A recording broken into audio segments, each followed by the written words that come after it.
Did you ever have some really nasty water, but you were really thirsty and needed to clean that water? We made up some dirty water here that you might get out of a pond or such. We're going to show you how to get clean drinking water without a water filter. Sure, a water filter could filter this out, but you'd clog it up pretty quick and you may not have one. If you're trying to do a lot of water purification, then that's just not the way to go. You need to use an industrial method called flocculation. This is one example here of a flocculant. It's made for fish tanks, non-toxic. They also have one for pools, which they sell in a larger container.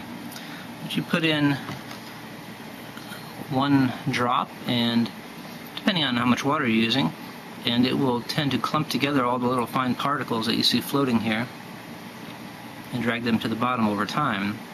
This does take several hours. You'll see results in a few hours, but really overnight is when you'll get crystal clear water. Now ideally, if you're trying to filter a lot of water, you would use like a large trash can, a clean one of course, or 55-gallon drum or something very large. And then you could put in a little more of this, stir it up, and let it sit overnight, and you'd have a lot of clean water. Of course, all the residue would be sitting on the bottom, but you can just draw the water off the top.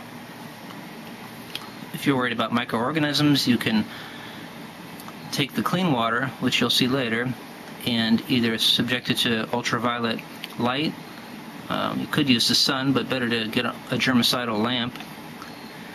They have kinds with contacts only on one end, and you could dip that in and sterilize the water with ultraviolet light. You could also take an ozone bubbler and put it in there, in the clean water, mind you, and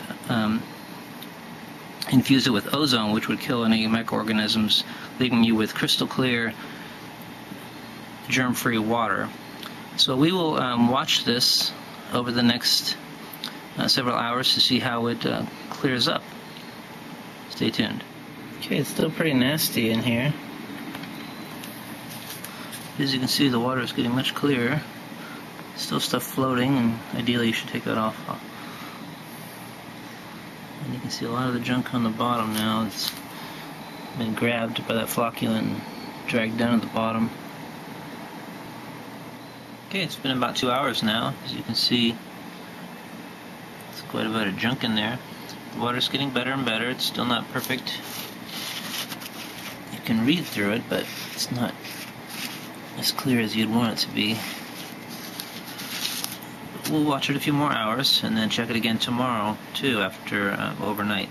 Okay, it's been about 3 hours, and it's looking pretty clear by shining the light from the back, and you can see there's still a lot of sediment in it, fine sediment. So we'll check back in the morning. Okay, here it's been sitting overnight, and you can see all the junk in the bottom. You can see through it fairly well. It's not completely clear. I might add another drop of that stuff and re-stir it. Okay, it's been not even quite a day yet, but essentially a day, and the water's quite clear. As you can see, every little detail on the bottom. Now you would just take this water off. You might even be able to turn on this faucet carefully and suck off the clean water, drain off the clean water, and then use the ultraviolet light or the ozone bubbler I mentioned earlier, and you'd have nice clean water. Keeping in mind, if this was in a large container like a 55-gallon drum, then you'd have a lot of clean water that would last you for quite a while if you were just using it for drinking and such. Well, that's how they do it on the industrial level. This is a small version. I hope you found this useful.